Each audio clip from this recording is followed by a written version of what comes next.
औज़ुबिल्लाहि बिस्मिल्लाहिर्रहमानिर्रहीम। This is Syed Akram Ahmad, एक new lecture के साथ। Mensuration, mathematical calculation, geometrical figures, 2 dimension और 3 dimensions, like plane figure and solid figures. इनकी मैथमेटिकल कैलकुलेशंस बेसिक से start. There are different types of 3 dimensional figures like cube, cuboid, cylinder, cone and pyramid. इन topics को आज detail से पढ़ेंगे। Calculation किस तरह से किया जाएगा। घर के अंदर बहुत सारी चीज़ें ऐसी हैं जिनकी मेजरमेंट हम करते हैं, जिनकी हम डायमेंशन से उनकी कैपेसिटी निकालते हैं। हम रेफ्रिजरेटर लेने जाते हैं, उसकी डायमेंशंस हमें नहीं पता, हम उसकी कैलकुलेशन कर सकते हैं। हमारे घरों में रेफ्रिजरेटर, उनकी डायमेंशन से हम उनकी कैपेसिटी निकाल सकते हैं। इसी तरह से घर का एरिया, कमरे का एरिया, वॉल का एरिया, ये तमाम चीज़ें डेली लाइफ के अंदर इस्तेमाल होता है। कबर्ड बना हुआ है, उस कबर्ड के अंदर शीट लगानी है, उसका एरिया निकाल सकते हैं। कमरे के अंदर दीवारें, दीवारों के पेंट कर सकते हैं, एरिया निकाल कर उसकी कॉस्ट निकाल सकते हैं। कारपेट बिछा रहे हैं, प्लास्टिक शीट बिछा रहे हैं, उसके एरिया निकाल कर हम उसकी कॉस्ट कैलकुलेट कर सकते हैं। एक्चुअली डेली लाइफ के अंदर इस्तेमाल होने वाले मुख्तलिफ ज्योमेट्रिकल फिगर्स, उनकी मैथमेटिकल कैलकुलेशंस, ये पढ़ना है इस टॉपिक के अंदर। सबसे पहले cube, 3 dimension figure. Every face or each faces are square। तीनों तरफ से आप देखें से, फ्रंट से, साइड से, दूसरे साइड से या टॉप से। चूंकि हम प्लेन पे बना रहे हैं तो हमें बैक नजर नहीं आएगा। It means it is a 3 dimensions figure. तो 3 डायमेंशंस है, इसकी length, breadth and height all are equal. First के तीनों 5 सेंटीमीटर है। मेजरमेंट के बगैर भी ये कैलकुलेशन किया जाता है जिसमें यूनिट मेंशन नहीं हो। आपके पास बॉक्स है क्यूब की फॉर्म में, आपने मेजरमेंट टेप लिया, मेजर कर लिया। अब हमने इसका वॉल्यूम कैलकुलेट करना हो, 5 centimetre, 5 centimetre and 5 centimetre. It means the base is square, every faces are square. तो वॉल्यूम का formula L cube, that is 5 is raise to the power 3। It means it is 125 centimetre cube. चूंकि volume है तो यकीनन इसके unit में centimetre cube आएगा। अगर इसी का सरफेस एरिया निकालना हो, सरफेस एरिया से मुराद हर फेस का एरिया, चूँकि स्क्वायर के 2 साइड्स हैं जिसके अंदर लेंथ और ब्रेथ बराबर है, तो बाकी 2 साइड्स भी उसी के बराबर होता है, तभी स्क्वायर कहलाता है। तो स्क्वायर के अंदर आपके पास 6 फेसेस है क्यूब में, तो इसका एरिया बन जाएगा 6L स्क्वायर। चूँकि हर फेस स्क्वायर की फॉर्म में है तो L square is the area. There are 6 faces, so 6L square. So according to the formula, 6 फार्मूले का L की जगह पे 5 is raise to the power 2। 5 square becomes 25 and 25 is the 150 because it is area, so it becomes centimeter square। इसी तरह से एक cuboid, तो कैसे 3 डायमेंशन फिगर जिसमें कम से कम 2 फेस रेक्टेंगुलर हो, जैसे अक्सर रूम, रेफ्रिजरेटर, फ्रिज, कबर्ड।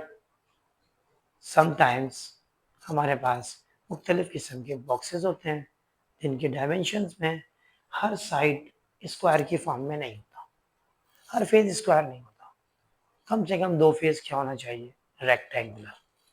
यहाँ पे इसकी कैपेसिटी मालूम करनी हो तो इसके डायमेंशन में लेंथ 4 है, विड्थ 3 है, हाइट 6 है।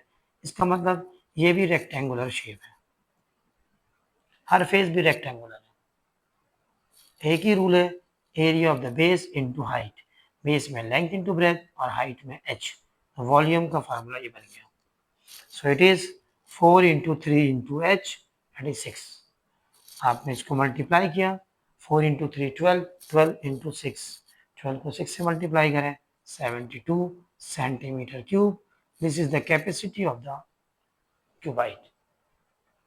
आप इसके अंदर कितने सेंटीमीटर क्यूब को यूज कर सकते हैं, इसके स्पेस को कितना सेंटीमीटर क्यूब इसके अंदर आएगा, दैट इज 72 सेंटीमीटर क्यूब।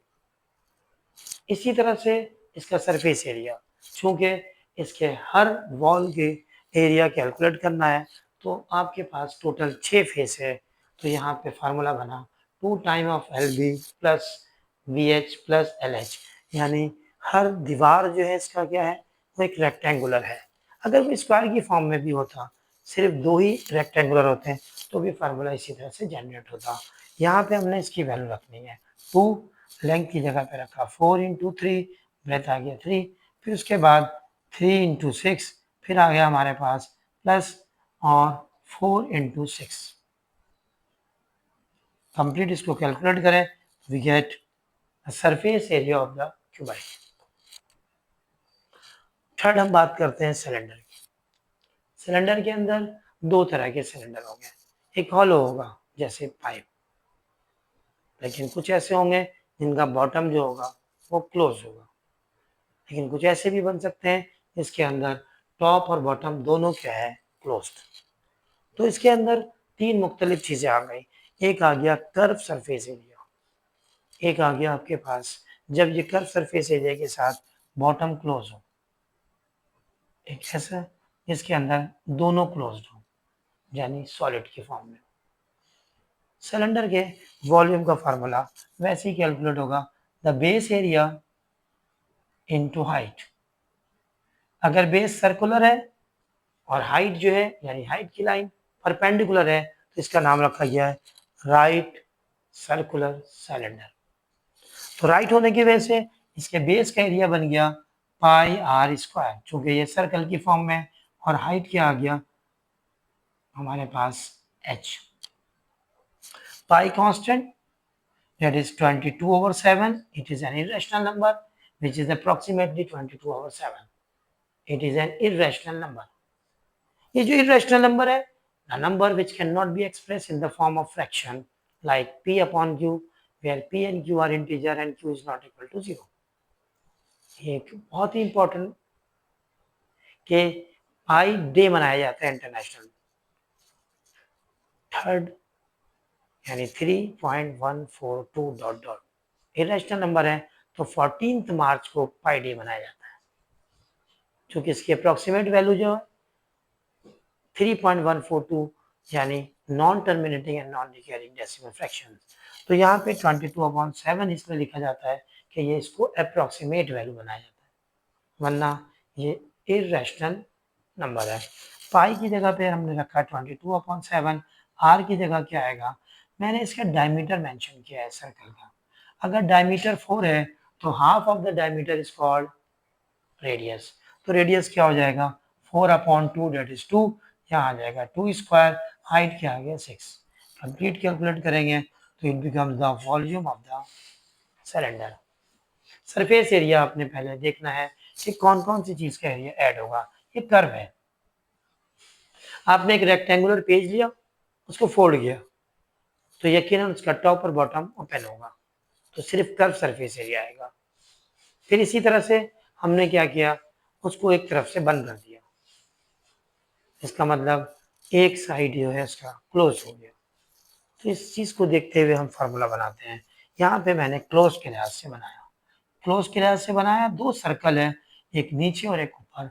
इसका मतलब ये हो गया कि ये 2 पाई आर स्क्वायर आ गया, और जो कर्व है उसका एरिया आया 2 पाई आर एच। ये कैसे आया, आप एक रेक्टेंगुलर पेज लीजिए, वहां से ये कैलकुलेट हो जाएगा। क्योंकि ये इसका सरकमफेरेंस जो है यही उस पेज की जो है वो लेंथ को शो करेगा। कंप्लीट लेंथ जो होगा वो यकीनन 2 पाई आर होगा, तभी तो ये इसका सरकमफेरेंस होगा। और 2 पाई आर को आपने एस से मल्टीप्लाई कर दिया तो एरिया ऑफ द पेज आ गया। जब पेज का एरिया ये आया तो यकीनन कर्व सरफेस एरिया का की वैल्यू ये आ गई। इन दोनों को में से कॉमन लिया 2 पाई आर, तो क्या बता h प्लस आर। उससे पहले सी एस ए का मतलब curve surface area, T S A का मतलब total surface area. Values put करें तो कंप्लीट इसका सरफेस एरिया आ जाएगा, जो कि कर्व का भी कैलकुलेट कर सकते हैं और टोटल भी। बात करते हैं कोन की। एक्सपेरिमेंट हुआ, पता ये चला कि वॉल्यूम ऑफ कोन और वॉल्यूम ऑफ सिलेंडर के दरमियान एक रिलेशन आया, और उसी रिलेशन की बिना पर ये 1/3 आया। आप नोट कर सकते हैं कि इसके वॉल्यूम के फार्मूले में और इसके वॉल्यूम के फार्मूले में ये सिमिलरिटीज है। पाई आर स्क्वायर एच, इससे ये पता चला कि दोनों के वॉल्यूम में एक चीज कॉन्स्टेंट हो गया, ये दोनों सेम हो गया। 1/3 इसका मतलब 1/3 of the volume of the cylinder. Cylinder का क्या हो गया 1/3। इससे ये पता चला कि इसके और इसके वॉल्यूम में क्या रिलेशन बना, 3 टाइम्स। सिलेंडर का वॉल्यूम क्या है, पाई आर स्क्वायर एच। जब इसको 3 से डिवाइड किया तो वॉल्यूम ऑफ कोन आ गया, capacity of the cone. Experiment क्या था कि हाइट सेम रखी गई और बेस एरिया सेम हो गया, यानी रेडियस सेम। इसको मेल्ट करके सॉलिड को इसमें डाला गया। 3 दफा इस सॉलिड को जब इसमें डाला गया तो पता चला कि ये सिलेंडर फिल हो गया। हमने इस एक्सपेरिमेंट को यूज किया और एक फार्मूला बना दिया। पाई की जगह अगेन 22/7, आर की जगह रेडियस इसमें लिखा हुआ है 3 और हाइट की वैल्यू क्या है 4। कैलकुलेट करने के बाद इसका वॉल्यूम आ जाएगा।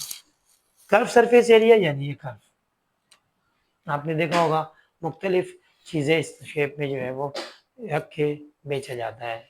कोन की बेस्ट एग्जाम्पल क्या है, जोकर हेड, बर्थडे वाला जो हेड है।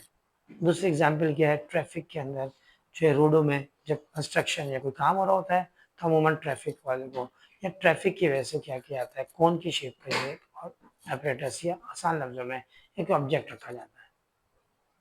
बिल्कुल इसी तरह से कोन की दूसरी मिसाल आइसक्रीम कोन है।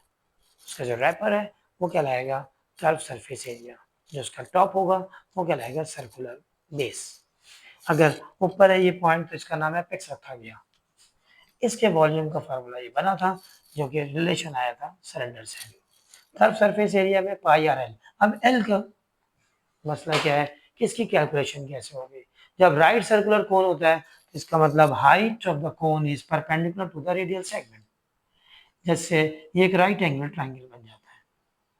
इसका मतलब हमें जब भी स्लैंट हाइट निकालना हो तो इसके लिए एक पाइथागोरस थ्योरम लगाते हैं, R square plus H square, this is L square.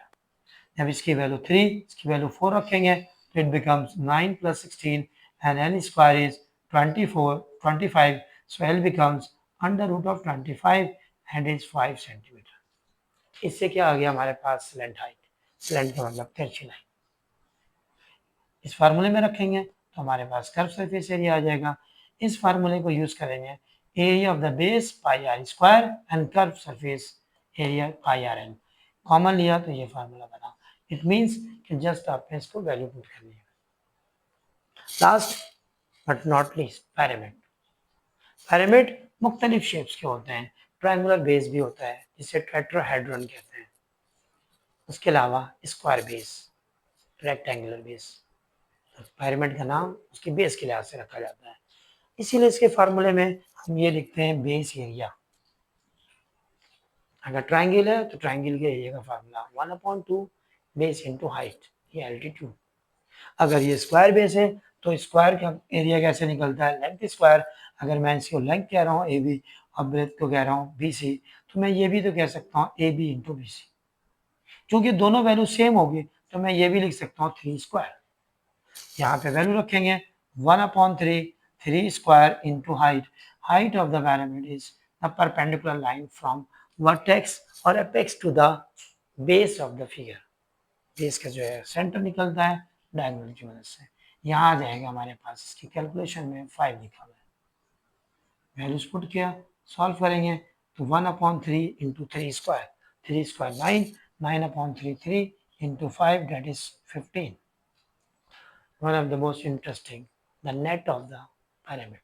Net से क्या मुराद है, पिरामिड का जो टॉप है जिसे वर्टेक्स कहा जाता है उसके ऊपर से खोल दिया गया। जब ऊपर से खोला गया तो उसके जितने फेसेस थे वो सारे क्या होंगे, नीचे आ जाएंगे नेट की शक्ल में। इसकी फिगर समझिएगा, अगर एक स्क्वायर बेस पिरामिड है तो इसका स्क्वायर हो गया आपके पास बेस में, फिर टॉप को जब खोला गया तो इस तरह से नेट बनेगा।